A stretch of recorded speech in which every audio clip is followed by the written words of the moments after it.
Si vous êtes en surpoids ou obèse, vous n'êtes pas coupable. Alors, les railleries sur le lieu professionnel, les moqueries à l'école, à la plage, les remarques plus ou moins désobligeantes de votre entourage n'ont plus leur place.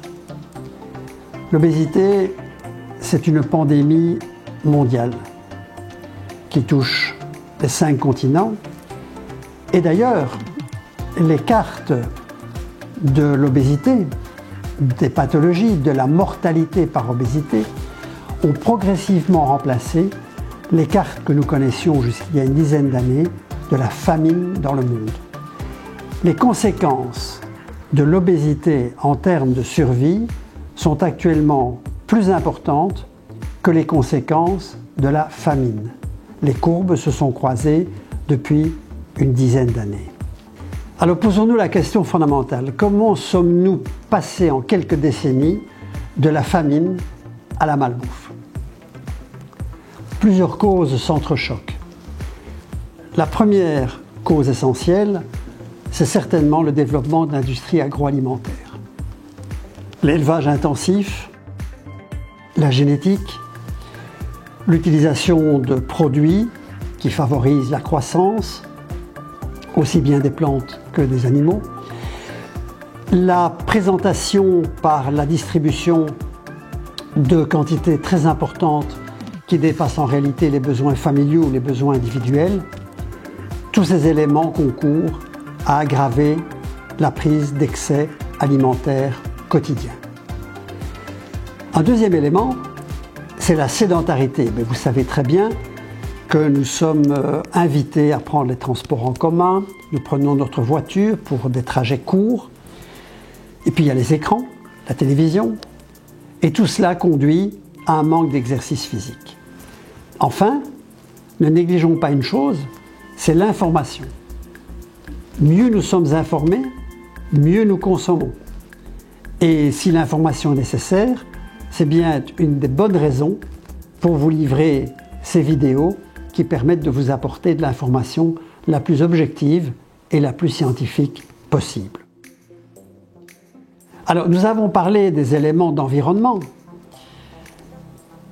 Nous ne sommes pas responsables de l'environnement. Mais l'environnement n'aura un effet que si nous mettons en application une série de règles. Donc, on dit toujours, vous n'êtes pas coupable, mais vous êtes responsable. Et vous êtes notamment responsable de gérer ce qui ne vous est pas dû forcément. C'est un patrimoine génétique qui peut transporter une information qui concerne l'obésité. Qu'en est-il?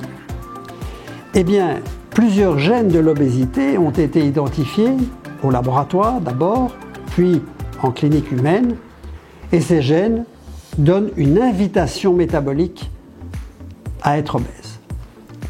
Par quel facteur?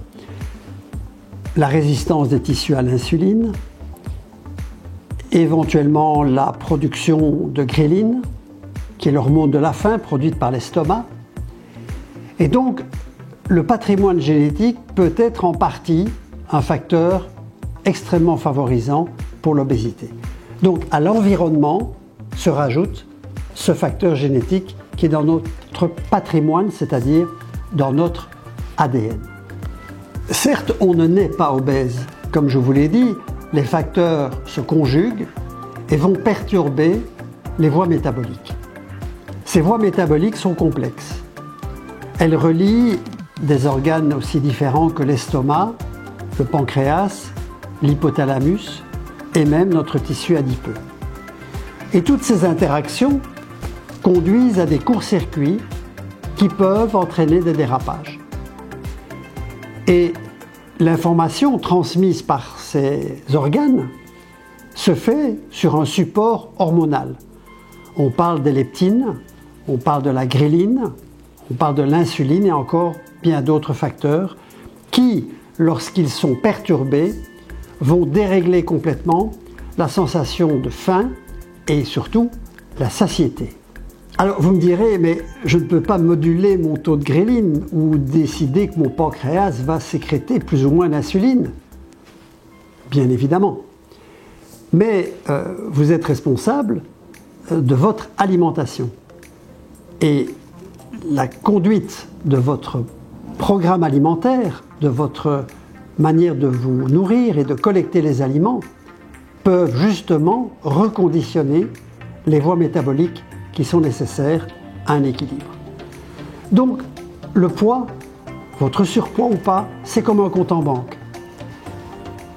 L'argent ne se crée pas et ne disparaît pas. Quand vous avez un compte en banque en équilibre, c'est que recettes et dépenses sont équilibrées. Et le poids, c'est la même chose. Si vous voulez un poids stable, il faut que dépenses et recettes soient strictement égales chaque jour.